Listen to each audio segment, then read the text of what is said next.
how गर्ने चाहिँ केपी ओली हुनु हाउ गर्ने चाहिँ जहिले तहिले हाउ गरिराख्ने मान्छे हुनुहुन्छ कहिलेकाहीँ उहाँ बोलिरहनुहुन्छ यस्ता अभिव्यक्तिमा कुनै ठुलो लिइराख्नुपर्ने कुरा छैन उहाँले यस्तै हो उहाँ कहिलेकाहीँ अब टुक्का उखान हानिराख्ने मान्छेले त्यो एक दुईवटा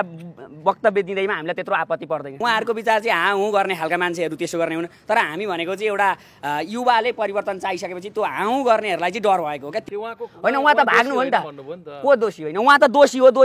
एकछिन नभाग्नु भयो त नि भाग्नु हुँदो रहेछ नि त नि आन्दोलन सुरु भयो त उहाँ हेलिकप्टर चढेर भाग्नु भयो अनि उहाँले घरै छोडेर भाग्नु भयो नि त उहाँ अहिले तत्कालीन अवस्थामा निस्किन हुँदैन थियो तर उहाँले लाज पचाएर बाहिर निस्किनु भयो उहाँले भन्नुभयो एकछिन नभाएको भए मार्थे र मलाई अनि मार्थे होइन मात्र नभयो है मार्थे उहाँ के भन्नुभयो भने उहाँ जनताप्रति उत्तरदायी हुनु भएन परिवर्तन जनताले चाहेका थिए र आन्दोलनकारीका अझै पनि हामी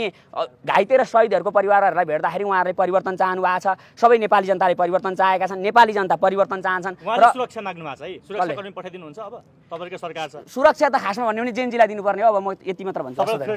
थ्रेड आएको छैन किन थ्रेड आउँछ म नेपाली जनता हो नि किन थ्रेड आउँछ थ्रेड आउँदैन यो आन्दोलन गरिसकेपछि आन्दोलनकारीले माग राख्ने हो र आन्दोलनकारीले एजेन्डा बनाउने हो एजेन्डा प्रत्यक्ष कार्यकारीको निर्वाचन र जिरो करप्सनको कुरा छ त्यसो हुँदाखेरि त्यो जिरो करप्सनको कुरा जसरी पनि पुरा गर्नु तपाईले के विषय हैन विश्वभर आन्दोलनकै जगमा चाहिँ सत्ता परिवर्तन हुन्छ व्यवस्था परिवर्तन हुन्छ त्यो यथायकिन कुरा हो नेपालमा पनि त्यो भएको हो 47 सालको संविधानलाई 62 ले खारिज गरेको तर यद्यपि तपाईहरुले अहिले जसरी अन्तरिम संविधान बन्नुपर्छ अहिले भनिरहँदा त्यतिखेर नै अन्तरिम संविधान बनाएर बल्ल गएको भए चाहिँ हामी यो संविधानको जुन बाधा अडचन छ त्यसले चाहिँ हामीलाई रोक्दैन थियो जस्तो लागेको छैन अहिले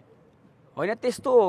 लागेको छैन तर हामीले जसरी भए पनि यो के चाहिँ हुन्छ भनेदेखि हामीले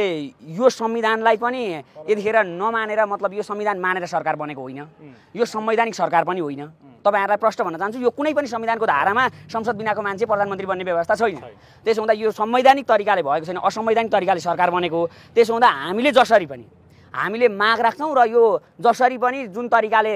मतलब आन्दोलनकारी विज्ञको टोली राष्ट्रपतिसँग सम्झौता गरेर जुन तरिकाले भए पनि एउटा त्यो प्रत्यक्ष कार्यकारी त्यसरी गर्न सकिन्छ भने त्यसरी होइन भनेदेखि अर्को तरिका भनेको अन्तरिम संविधान जारी गरेर भए पनि पुरा गर्नुपर्छ आज मैले गृहमन्त्रीसँग संवाद गरेको थिएँ हैन तपाईहरुकै विषयलाई उठाएन मैले त्यहाँ प्रत्यक्ष निर्वाचित हुन्छ कि हुँदैन भनेर उहाँले त्यसमा जवाफ त दिनु भएन र सँगसँगै तपाईले अघि माथि भन्नुभएको तत्कालीन अवस्थाको सरकारले चाहिँ कारबाहीको दायरामा लिएर आऊ है जसले गोली जलाउन निर्देशन दियो उलाई चाहिँ कारबाही गर है भनेर भनिरहनु उहाँले त्यो विषयमा चाहिँ आयोग गठन छ हामी छलफल गर्दैछौँ भन्नुभयो सिडिओ साहबलाई किन कारबाही नगरेको मैले सोध्दै गर्दा मन्त्रालयमा किन तान्नुभयो भनेर सोध्दै गर्दा उहाँले यो विषयलाई विषयान्तरण नगर्नु भन्नुभयो तपाईलाई यति बेलाको गृहमन्त्रीसँग विश्वास लागेको छ छैन होइन गृहमन्त्रीसँग विश्वास लागेको छ छैन भन्दै गर्दा फेरि पनि गृहमन्त्रीले काम गर्नुपर्छ क्या विश्वास त हामीले उहाँनेरि आन्दोलनकारीको मतलब आन्दोलनबाट नियुक्ति हुनुभएको हो हामीले उहाँलाई मतलब कि यो उहाँ नै हुनुपर्छ भनेर भने होइन क्या यतिखेर आन्दोलनकारीको यो मागलाई पुरा गर्नुपर्छ अघि तपाईँले भन्नुभयो आन्दोलन के अरे गृहमन्त्रीले प्रत्यक्ष कार्यकारीको निर्वाचन हुन्छ हुँदैन उहाँलाई सोध्दैन होइन नि त तपाईँले कि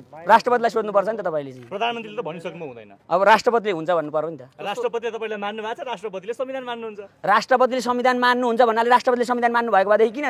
के अरे अहिलेको प्रधानमन्त्री नियुक्ति गर्नुभयो त नि हो त्यसो हुँदाखेरि यो आन्दोलनकारीका माग हुन् आन्दोलनकारीका माग पुरा गर्नुपर्छ